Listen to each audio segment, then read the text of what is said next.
Left of the box.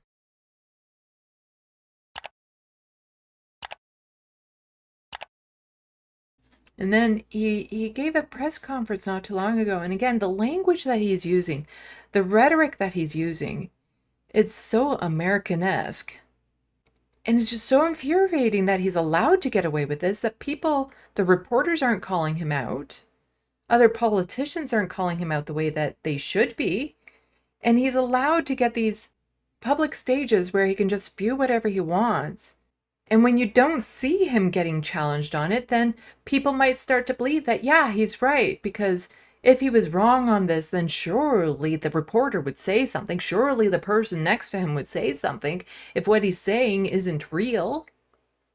Well, let's get into some of the things that he's saying. The international student system we had before Justin Trudeau, which was a modest number of young people who were extremely promising, could come here and study, and if they excelled, they followed the law, they learned English or French, they could permanently join the Canadian family. So here he is, he's talking about the need to cap the amount of international students coming to Canada to study. And he's trying to blame this on Justin Trudeau. So I've covered this in detail on my live streams. I believe I've clipped it. There's a bit of a crossover here. So, well, immigration is a federal issue. Colleges and university, that's a provincial issue. And so the reason why there were so many international students coming over were because of all the sham colleges, scam and sham colleges set up to exploit these students, to then be brought over for cheap labor for Tim Hortons. This isn't Justin Trudeau's doing. This is the province's doing. This is the colleges and universities, exploiting these kids to get money for their institutes because they're underfunded by the government, the provincial government, and allow a lot of these, private, some of them were private colleges that just kind of popped up and exploited these international students for all this money and left them here with nothing. And then they don't even get a degree that's worth anything at the end of it. That's the disgusting part of it. Not that we're getting too many of it. It's the fact that this country is exploiting them. That's the problem. We brought them in numbers that we could house, employ, and care for in the event they needed health care.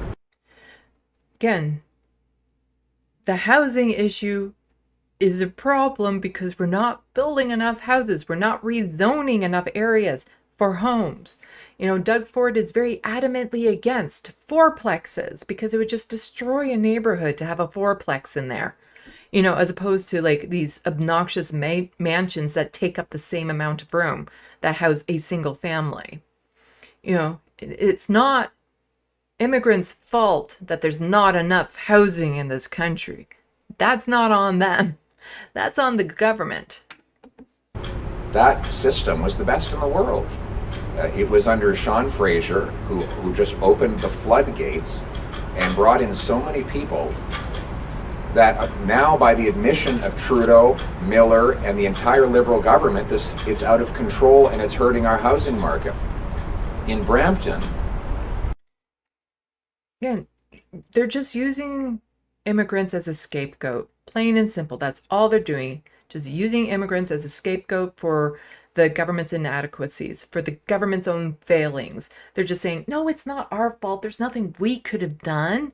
It's just their fault. That's all. In Brampton, they found 26 international students living in one basement. That would be exploitation. That's not the students' fault there. That is one damn greedy landlord is what that is. In one house, kids are being sold into sex slavery and are being... What the fuck? Just throwing that in there randomly. Kids are being sold into what?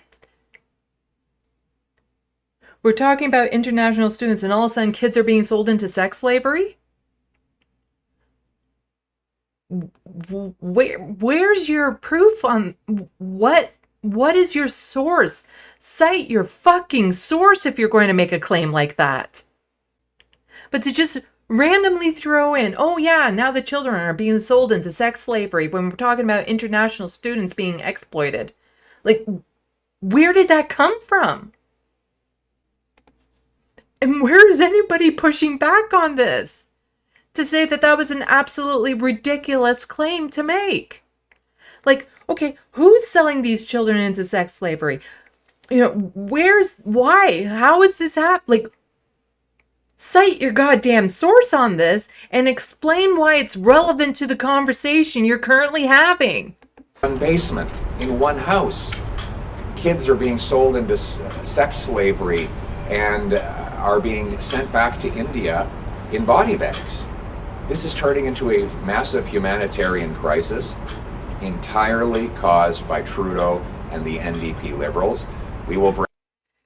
It started under Stephen Harper. The housing crisis that we have right now started under Stephen Harper when this douche canoe was the housing minister.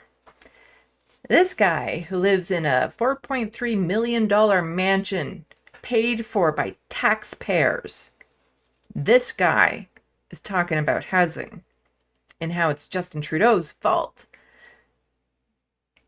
He's not, like, Justin Trudeau isn't completely free of guilt when it comes to this issue. He has a lot to answer for, but so do the Conservatives. And the Conservatives would make it so much worse. So much worse. And he says that while he lives in his $4.3 million mansion paid for by the taxpayers. Bring home common sense on international students, temporary foreign workers, and population. We'll cap population. Okay, so we just heard all of that. Where exactly did the children being sold into sex slavery fall into that? Was that just like a random ad lib inciting phrase here? Like, he just has these lists of inciting phrases in the back of his mind, and then just midway through this talk, just add one into what you're saying. Because that phrase had nothing to do with what he was talking about. He didn't tie it into what he was talking about. He didn't talk about how it was like nothing. He just added that inciting phrase into the middle of this for no goddamn reason other than to stir up hate, to, make immigrants into the scapegoats, to paint them as the demons, that there's something wrong with them, that they're the scary people coming in. That's all that was. Growth, so that the housing stock always grows faster than the population. That seems like it'd be a 40% reduction based on where we are right now. We'll have exact numbers in the next election, but we're building like 240,000 homes. That's like 1.4% increase in our housing supply. You can't grow the population faster than that unless you're going to have worse housing shortages. So we've been. How about just make more homes? Because it's not, you don't have to rely on strictly building new homes when there's existing empty homes. The government needs to go in to all these empty condos, empty rental units that landlords purposely leave vacant. All these properties that are purposely left vacant. The government needs to go in and expropriate them. Just take them over and make them into socialized housing. I'm all for that. You can also change the zoning in cities already so that some older buildings, like an old office building that's no longer being used properly and all that sort of stuff, convert that into housing. It's not like we have to start and build all these new homes from scratch when we already have an infrastructure in place that could provide so many homes in a fraction of the time.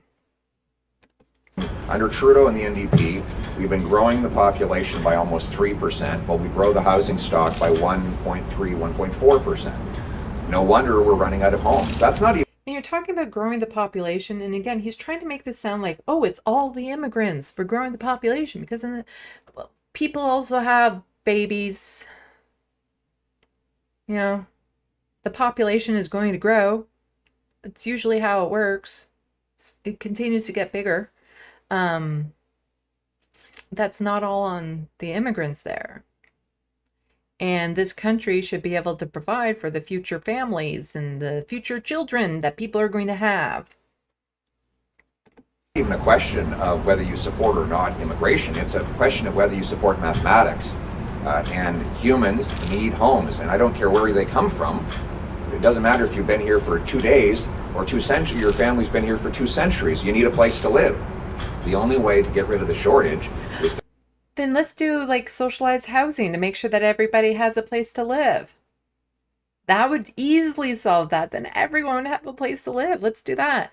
Let's all benefit from the government the same way this guy has, you know, with his taxpayer funded home.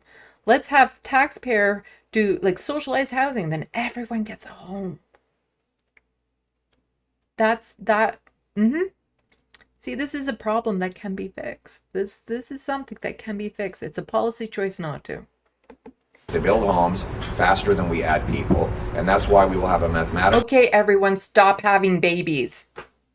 You know, if we can't increase the population more than we're building homes. Okay, so everyone, no more babies. No more babies. No, there should be, you know, for the next 5 years, nobody should have a new baby. There should be no children. Like, there should just be avoid new children for the next 5 years until we build enough homes for everyone. Let's do that. That would work. formula that caps population growth below the growth in the housing stock. So frustrating.